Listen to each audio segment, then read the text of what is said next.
Shall we proceed to the next question from the brothers? Yes. My name is Rahul. I am a telecoms engineer working in Dubai since 2002. I want to ask a few questions. Coming from my background, I think religion is something that following that, you're safe from having problems in your life. Yeah. My first question is, I recently read a report by a doctor saying that because of marriages in first cousins in Islam, it leads to a higher probability of the fetuses being born as handicaps. Yeah, it increases the probability of the babies born without hands or without legs. So if it was something that could potentially cause harm, it should not have been allowed in Islam. Another point I would like to add to the same question is, recently I suffered a little bit of a BP, and I went to the doctor, and the first thing he said to me is that stop eating red meat, which is again allowed in Islam. So I would think that if these things could be harmful to the human body, these should not have been allowed by who has created us. So if you can clarify me on that. The brothers asked two questions. The first question that is talking about consanguineous marriages. Consanguineous marriages means marriage between close relatives. In English it's called as consanguineous marriages. And in consanguineous marriages, medical science tells us today, there are high chances of genetic problems. And I do agree with the brother. So why does Islam permit that? Yes. It's clearly mentioned in the Quran in Surah Nisa chapter number 4, verse number 22 to 24, the woman who you can marry and the woman who you cannot marry is mentioned there. Amongst them, it's clearly mentioned you cannot marry your sister and a lady cannot marry the brother. It's mentioned. Neither the father, neither the mother. You cannot marry the brother of your father, the ladies, and you cannot marry the sister of your father. That means the important close relatives are mentioned in the Quran. Brother, sister cannot marry, son and mother, father and daughter, paternal uncle, maternal uncle can't marry. But as far as first cousins are concerned, Islam does give permission. Now, as far as consanguineous marriages are concerned, the maximum problem comes when you marry your direct blood brother and sister. Consanguineous marriage. Even if you marry your direct father, daughter, mother and son, or your uncle, the chances are also there if you marry your first cousin, but it's negligible, very negligible. So No, Islam... That's not what the report said. The report said that because of marriages in first cousins, not your brothers and sisters, it leads to this problem. And it was from a doctor. It was published in Gulf News as well, actually. Brother, let me complete. Even I am a doctor. Okay. Fine. Even I am a medical doctor. Yeah. It means medical doctor with that doctor. Yeah. The chances in direct relatives are very high. Yeah. If a sister and brother marry, the chances are very high. Yeah. If a father and daughter are very high.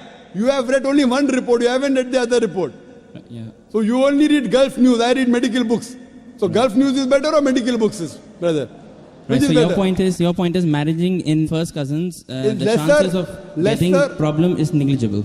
As compared to brother and sister. As compared to, Yes, compared to, yes, compared but still there is a... Brother, will you let me complete my answer? Or? Sorry, yeah, please. So you have more faith in Gulf News? No, not really. I'm here to find the truth. That's right.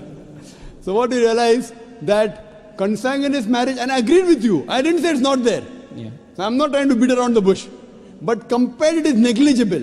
Compared to direct blood brother and sister. Now, I do agree that there are medical genetic problems in various ways. But this report is there when you have continuously generation after generation. According to Dr. Ahmad Sakari says, the Prophet said, do not marry first cousins generation after generation. If you do it once or twice, it is no problem. Yet, even if you marry not cousins also, you can get a problem. Do you know that? Yeah, that. So that doesn't mean that you stop marriage only. Right, so there is a hadith which says that do not do it generation after generation. Yes, but otherwise, generally there's no problem. Right. Fine? Okay. So coming to your second question. Yeah. You went to a doctor and you said you had high BP. Yes. Doctor said you have red meat. Yes. So why does Islam allow red meat? Yes. You know, my friend went to a doctor and doctor said you have diabetes, don't have sugar. Brother, why do you have sugar? Right. Why? Don't have sugar. My friend went to a doctor said you have diabetes, don't have sugar. Brother, do you have sugar? Yes, of course. Why you have sugar? Stop having sugar. Yeah, but we can live on vegetables, easily possible. Can you live without having sugar? Can you live without having sugar? Even vegetarians have sugar, brother. Yeah. Are you educated? Yeah. MashaAllah. The problem is that person had a problem with his pancreas. Yeah. In the pancreas, there are islets of Langerhans which break down the sugar. Because my friend had a problem in the pancreas, he could not break down the sugar. Therefore, the doctor said, don't have sugar. Right. So if you have some problem of red meat, you should not have red meat. Others can have red meat. Right.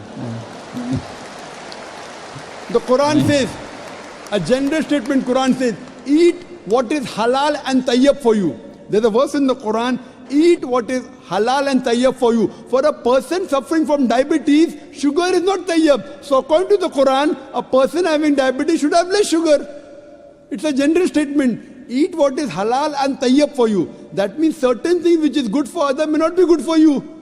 But there are certain things which are bad for everyone. Alcohol. Alcohol is bad for everyone. It is prohibited for everyone. Pork is bad for everyone. Therefore, pork has been prohibited for everyone. What you realize, certain food, because of the way your metabolism is made, because it's a problem for you, doesn't mean that everyone should abstain from it. Hope that answers the question, brother. Sure. Okay. My next question is, Islam allows marriages, a husband to marry more than one wife, 4 wives. Is it compulsory to take the permission from the wife before marrying that second one? Because a lot of Muslim girls have told me that, they have to take permission from the first wife, so our interests are taken care of. I hope you don't intend to become Muslim and marry more than one wife, huh? No, I don't. Because there's a new law in the Indian government. If a Hindu converts to Muslim and marries more than one wife, then there's a problem. Yeah. There's a new law that's passed. I don't intend to, but I just need to find out. Don't intend to marry or don't intend to convert? I won't answer that now. There was the question that is it compulsory that a husband should take the permission of his first wife before he marries the second wife? As a general rule, because it is mentioned in the Quran that a man can have more than one wife, it is not required for a man to take the permission of first wife, but it is preferably takes permission or at least informs her. Okay. As far as permission, certain conditions become compulsory. During a nikah, during a marital contract, a man or a woman, before they get married, they can put any conditions which are permitted. If the woman puts a condition in the nikah nama that my husband will not take a second wife as long as I live, because marrying more than one wife is optional. So if she puts the condition, then it becomes compulsory for the husband to take the permission of the wife, otherwise he cannot marry. If this is not mentioned in the nikah nama, if it's not mentioned in the marital contract, it's not a must, it is preferable. Okay, Hope that answers the question. Thank